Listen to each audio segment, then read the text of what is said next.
Hey YouTube, it's day 12 of vedaug. So you know those days where you just don't want to do anything? Today is one of those days, but I'm still making this video for you. So I saw Planet of the Apes today, so I figured I would talk about that in this video. So if you haven't seen it and you don't want to be spoiled, you probably shouldn't watch. So I'm not really gonna try and spoil the movie, I just want to talk about the movie and its implications. So for most of the movie, it's told from the perspective of this one chimp, Caesar, and he's smarter than all the other chimps because they're trying to find this drug to cure Alzheimer's, so they give it to him, his mother actually, and she passes it down to him.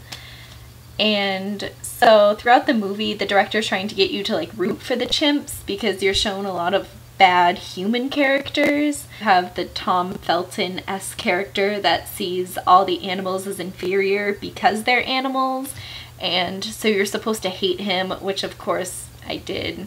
I mean, I love Tom Felton, but I hated his character just because of the way he was like so evil to the chimps, and like, they're living beings. I think we should respect all living things, but I know there are people out there that think that humans are better than animals, and therefore animals, it doesn't matter how you treat them, which is crazy because I think you should respect all forms of life. Then you also have this other character who's in charge of the business that's trying to make this Alzheimer's drug, and he's very greedy, and he also doesn't care about the chimps, and he thinks he's better than the chimps just because he's smarter. This seems to be a running theme because even James Franco's character, who's like the nice guy in the movie, like, he still doesn't see the chimps as equal. I mean, at one point, Caesar, he can sign, and so he asks him, like, am I your pet? And James Franco's like, no, you're not my pet.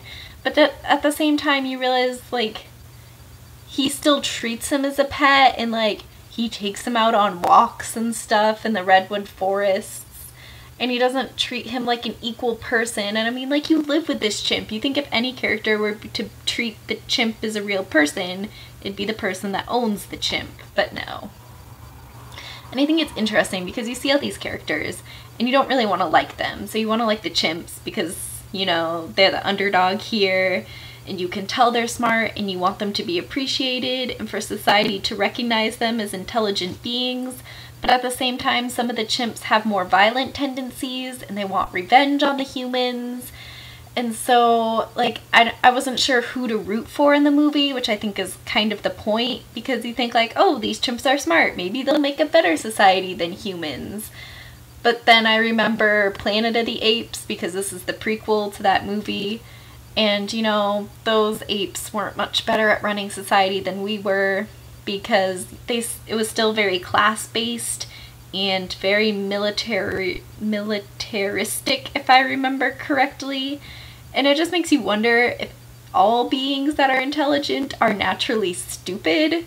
Like, you would think being intelligent, we'd be able to take care of our planet and run, you know, a good society, but it seems like we're not.